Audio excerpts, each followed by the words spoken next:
Okay, so I've got like 4 base plates completely cleared off. I cleared off all the bricks that were sporting this thing, so this thing can freely move here. And then, let's see, ripped up all that. I got that beach base plate that I'm going to have to tear off at a later date. That's going to take a while because all of those are tiles, and those are annoying to get off.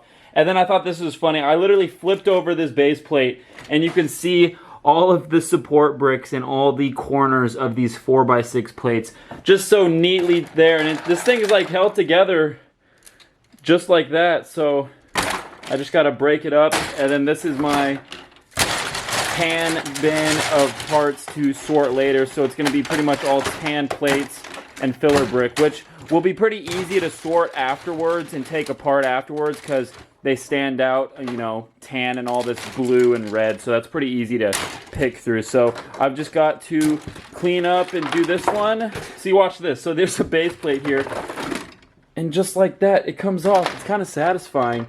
That would have been a good little satisfying Instagram video or something. And then I just clean off all of those, and then we add that to our stack, and we just keep doing that. So we'll do this one here, and then put all that in there, and we'll do the same for there, and then we'll take that apart and take those base plates out, and we'll just keep going. Okay, I just had to show this, but look at how weird this MOC looks now that I took that front wall completely down. It's in those 2 bins there, just 2 little bins of parts there, and we have a naked skeleton of Hacksaw Ridge, and then I started taking down this wall here. So I've got this bin of like slopes and unsorted parts, and then this is almost exclusively either 1x2x5s or 2x4s. And so like whenever I come to like a section like this, where this is like all 2x4s here, I'll put it in this bin down here just to try to make my life easier when I go to sort things. And then all of those bins of product were kind of stored right there as storage, so I'm gonna have to move those. And I want to just get this off, so I'll probably get another bin for like tan plates that need to have everything removed. So that's what I'm going to keep working on, and I'll keep you guys posted. Okay, so we got all the studs taken off in that bin there. I just peeled up these plates. I don't know if I'm going to strip all these plates off of this base plate now, or if I'm going to save that for later. And then we'll have to rip up these. And then I got all of the grass torn up off of all the rocks and all this area here. So that's all of this here. Really not that much grass, actually. So that's all done.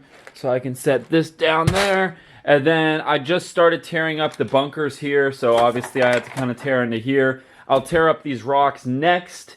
And then I'll probably tear up some of this rock here so we can disconnect the top from the bottom. And I'll probably take this wall down. This thing is... oh my gosh, I'm really tempted to make this fall right now. But I'm going to take it off in one piece because that would make a mess. So, going to get rid of all this stuff, and I'll come back here in a second. I've got my drill so we can take apart the wooden structure underneath this. So, give me 1 second. Let me do a couple more things. Alright guys, so I took all the vehicles and I put them back up on my shelves. I'm actually running out of space to put vehicles with how much stuff I'm accumulating on these shelves. So between minifigures and all these different, just really minifigures are taking up a lot of the space. So we got them all up on the shelf. I took off all the rest of the palm trees and the bush pieces here. You can see those down there. Now what I'm going to do is I'm going to take this bin and fill it up with all of these stud pieces. And then I'm going to take another bin and get all of this loose grass. And then put that in a bin and probably get all the bunker parts in a bin as well. And then we'll take one more bin and probably get all of these rocks. And that way things will be a little bit more sorted as we take the rest of this MOC apart. So I'm going to go ahead and work on that now, and I'll come back here in a second when I got some progress. Lots and lots and lots of bins of parts that need to be disassembled and sorted at a later date. We got a whole stack of base plates there, more base plates over there, completely cleaned off here. Now I'm going to take my drill, take this apart. We got some more base plates. We got 6 more actually underneath this. So we'll clear that off, disassemble that, bring that down to my garage. Luckily, I can use this for something else in the future. Maybe not Lego related, but it's just a nice piece of 3/4 inch plywood. So we're going to go ahead and reuse that. And then we'll have this completely cleared off. And then I'll just have to clean up all these random pieces. Not too bad of a mess, but there is definitely a lot of bricks. So I'll probably get the lids for these bins and like stack them up right here because I don't really have any room underneath there or under here. So we're going to have to start to expand and eventually hopefully get a bigger Lego room where I can store even more stuff. So guys, let me take this apart. I'll be right back.